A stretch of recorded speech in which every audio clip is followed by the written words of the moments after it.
સાબરકાંઠા જિલ્લો જ્યાં શંકાસ્પદ ચાંદીપુરા વાયરસનો વધુ એક કેસ નોંધાતા મચી ગયો છે હડકંપ। હિંમતનગર સિવિલ હોસ્પિટલમાં અત્યાર સુધી કુલ 8 કેસ નોંધાયા છે, જે પૈકી 5 બાળકોના થઈ ચૂક્યા છે મોત, તો 3 બાળકોની ચાલી રહી છે સારવાર। જીવ ગુમાવનારા 5 બાળકોમાં 4 બાળકો ગુજરાતના હતા, તો 1 બાળક રાજસ્થાનનો હતો।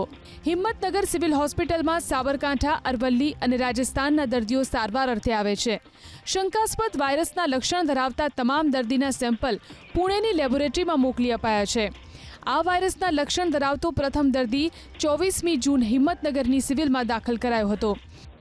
ચાંદીપુરા વાયરસથી તાવ આવે છે, જેના લક્ષણ ફ્લૂ જેવા હોય છે, જેમાં મગજમાં સોજો આવી જાય છે। આ વાયરસ મચ્છર, માખી અને જંતુઓ દ્વારા ફેલાય છે। વર્ષ 1966માં મહારાષ્ટ્રમાં ચાંદીપુર ગામમાં 15 વર્ષ સુધીના બાળકોના મોત થવા લાગ્યા હતા। બાળકોના મોત આ વાયરસથી થયા હોવાનું ખુલ્યું હતું। ત્યારથી આ વાયરસનું નામ ચાંદીપુરા તથા ચાંદીપુરમ વાયરસ રાખવામાં આવ્યું છે। શંકાસ્પદ ચાંદીપુરા વાયરસને લઈ હાલ તો સાબરકાંઠા અને અરવલ્લી જિલ્લાના આરોગ્ય વિભાગની પણ ઊંઘ ઉડી ગઈ છે। શંકાસ્પદ જગ્યાએ મચ્છર અને માખીઓ ઉપર નિયંત્રણ કરવા માટે દવાનો છંટકાવ કરવામાં આવી રહ્યો છે।